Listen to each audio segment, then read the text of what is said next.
Chào các bạn trở lại với video tiếp theo của kênh Fitcucci.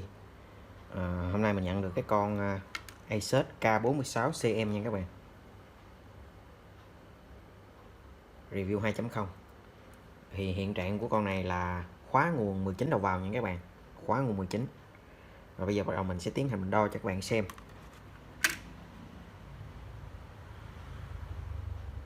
Rồi mình cắm nguồn nha các bạn. Rồi mình sẽ đo ngay vị trí phép đầu vào nha các bạn.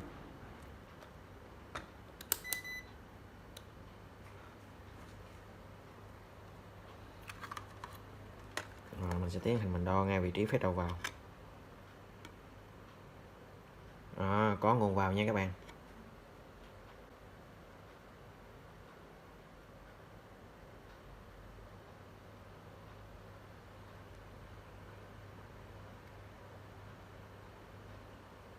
Đây, qua đây là phá nguồn rồi này nha các bạn.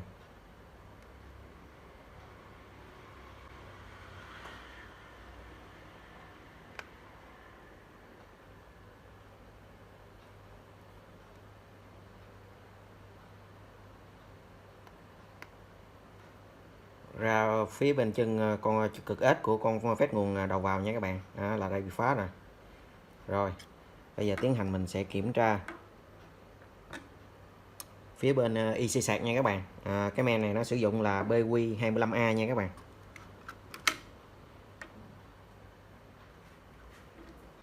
Mình kiểm tra xem có gì đó bất thường hay không. Trước tiên mình sẽ kiểm tra cái nguồn 20V vào con IC sạc nha các bạn. Có nguồn vào IC sạc nè. Bây giờ mình sẽ kiểm tra cái chân AC detect nha các bạn. Wow, cái chân này nó đang lên 9V mấy nha các bạn. Nó đang sai chỗ này. Cái vị trí AC detect này nó khoảng 2V6 đến 2V7 nha các bạn. Khoảng 2V mấy là ok. Chân AC detect hiện tại mình đang đo nó rất là cao nha các bạn. Đó, nguồn 19 nó vào phía bên đây nè, con điện trở nè. Nguồn 19 là ok nha các bạn, nhưng mà khi vào tới cái chân số 6 nè, nó lên rất là cao. Bây giờ trước tiên mình sẽ hai con IC sạc này nha các bạn. Nếu mà không được thì mình sẽ hai cặp điện trở này. Con IC sạc thì mình sẽ kiếm nhanh hơn. Rồi, bây giờ tiến hành mình sẽ hai con IC sạc trước nha các bạn. Xem như thế nào.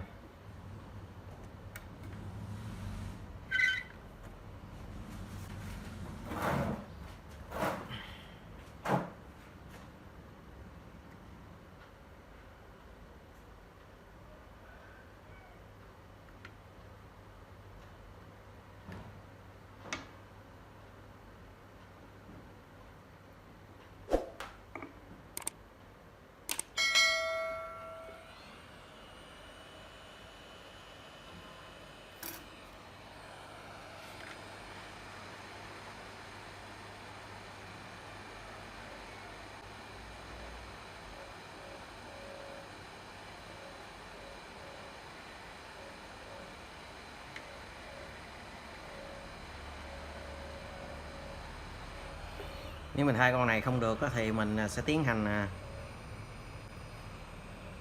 hai một cặp điện trở nha các bạn. Tại vì điện trở mình kiếm nó hơi lâu, không có cái men giống gì nên kiếm nó hơi lâu nha các bạn.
Rồi mình sẽ tiến hành mình đo xem có chạm chập gì không nha các bạn.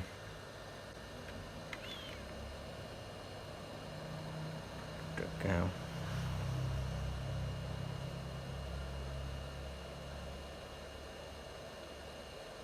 Rồi cắm nguồn mình thử nha các bạn.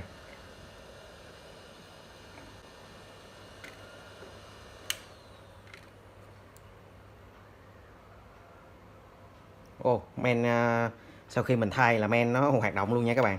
Ok nè. Rồi nè, bây giờ mình sẽ đo cho các bạn xem nè. Rồi men hoạt động luôn nha các bạn. Đó, bạn thấy led sáng luôn nè. Để mình cho các bạn xem cái máy cấp dòng để mình đo lại vị trí này, nó khoảng 2V mấy là ok nha các bạn. Như vậy là nguyên nhân lỗi con IC sạc nha các bạn. BQ25A. Rồi mình sẽ đo nè. Đó các bạn thấy 2V mấy là ok nha các bạn. 2V mấy là ok nè.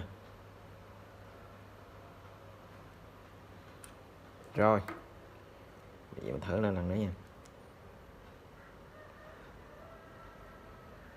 Không tự kích. Không tự kích. Thử lại coi.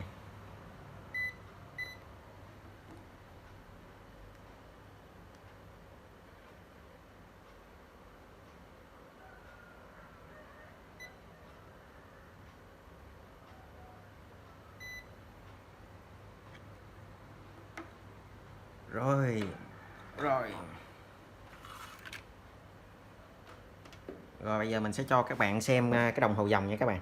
Xem cái đồng hồ dòng của cái con này, men đã hoạt động nha các bạn.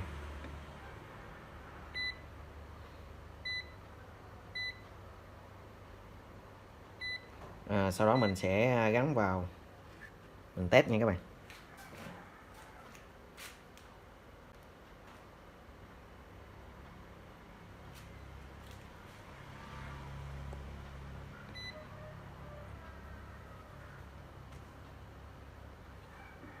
Rồi đây mình cắm nguồn nha các bạn.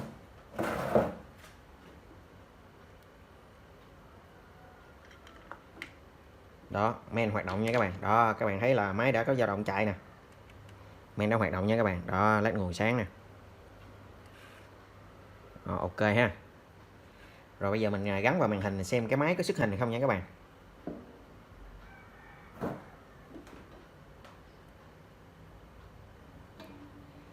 Tiến hành mình gắn vào màn hình xem cái máy có xuất hình hay không.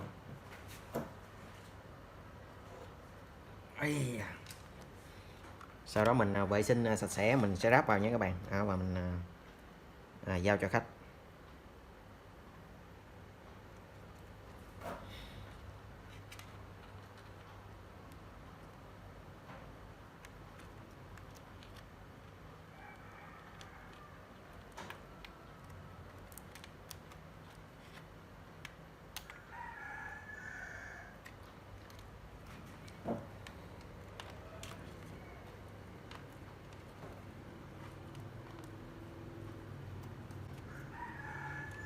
Rồi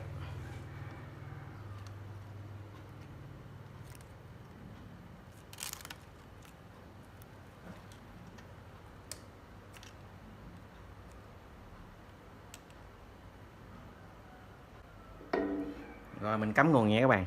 Các bạn quan sát.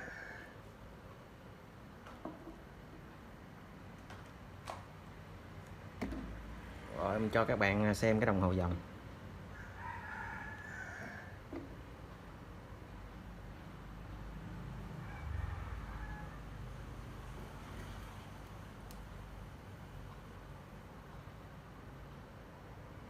Rồi máy lên hình nha các bạn. Ok các bạn.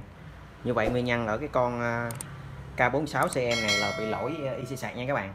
Sau khi mình thay thế IC sạc khác thì cái men đã hoạt động, nguồn 19 đã vào nha các bạn. Video mình xin kết thúc tại đây. Hẹn gặp lại các bạn vào video tiếp theo. Chào các bạn.